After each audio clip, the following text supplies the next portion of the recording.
வணக்கம். தமிழ் ஃபுட் கார்னர்ல இன்னைக்கு உருளைக்கிழங்கு சிப்ஸ் பண்ண போறோம்.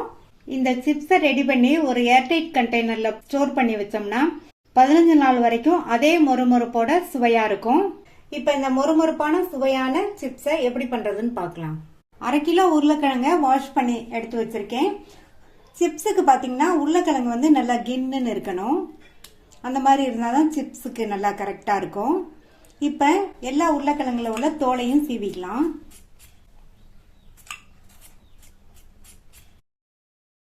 எல்லா உருளைக்கிழங்குல உள்ள தோலையும் சீவியாச்சு. அடுத்து இந்த பவுல்ல நார்மல் வாட்டர் எடுத்து வச்சிருக்கேன். இதுல 1 டீஸ்பூன் டேபிள் சால்ட் சேர்த்து நல்லா மிக்ஸ் பண்ணி விட்டுட்டு,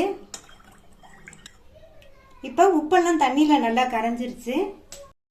இந்த சிப்ஸ் சீவுறதுல நம்ம தோல் சீவின உருளைக்கிழங்க இந்த தண்ணியில சீவி விட்டுறலாம்.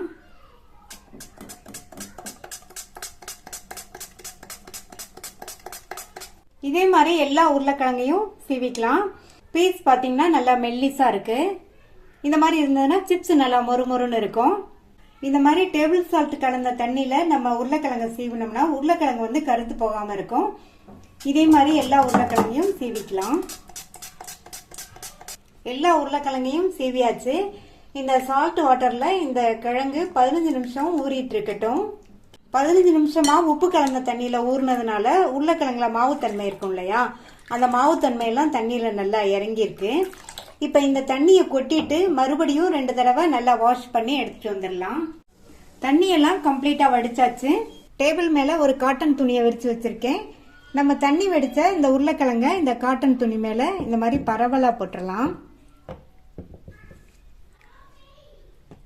தனித்தனியா போட்டுருங்க.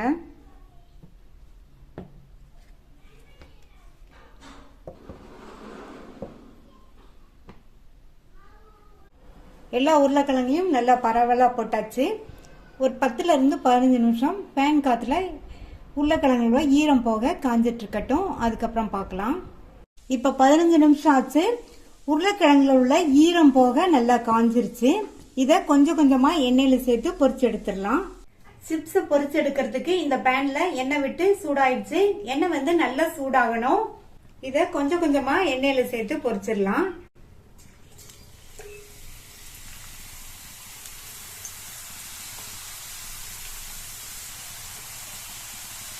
சிப்ஸ் ஃப்ரை ஆயிட்டு இருக்கும் போது ஸ்டவ்வை வந்து மீடியம் ஃப்ளேம்ல வச்சுட்டு இந்த மாதிரி பரட்டி பரட்டி விட்டுக்கணும். அப்பதான் எல்லாம் நல்லா ஒண்ணு போல ஃப்ரை ஆகி சாப்பிட்றதுக்கு நல்லா கிறிஸ்பா இருக்கும். இந்த மாதிரி பரட்டி பரட்டி விட்டு எண்ணெயோட சத்தம்லாம் கம்ப்ளீட்டா அடங்கணும். அதுக்கப்புறம் தான் நம்ம எடுக்கணும். அப்பதான் சிப்ஸ் வந்து ரொம்ப நாளைக்கு நல்லா கிறிஸ்பா சாப்பிட்றதுக்கு நல்லா டேஸ்டா இருக்கும். இப்ப எண்ணெயோட சத்தம்லாம் அடங்கிடுச்சு. எடுத்துடலாம்.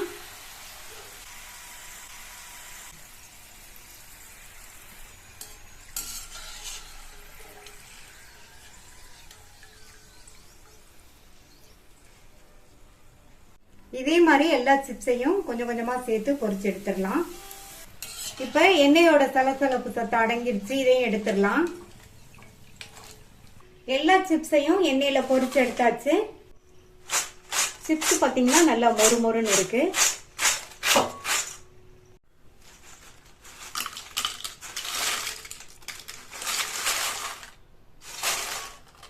இந்த சிப்ஸுக்கு சுவை கொடுக்கறதுக்காக நம்ம உப்பு மிளகாத்தூள் சேர்க்கணும்.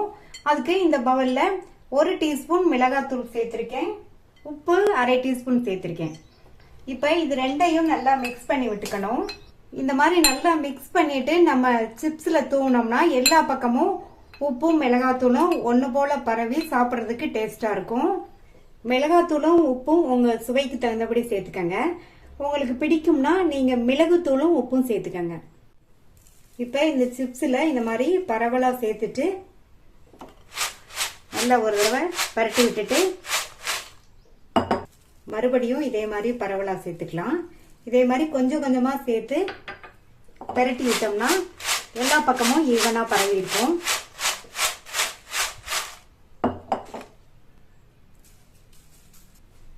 எல்லாத்தையும் சேர்த்தாச்சு.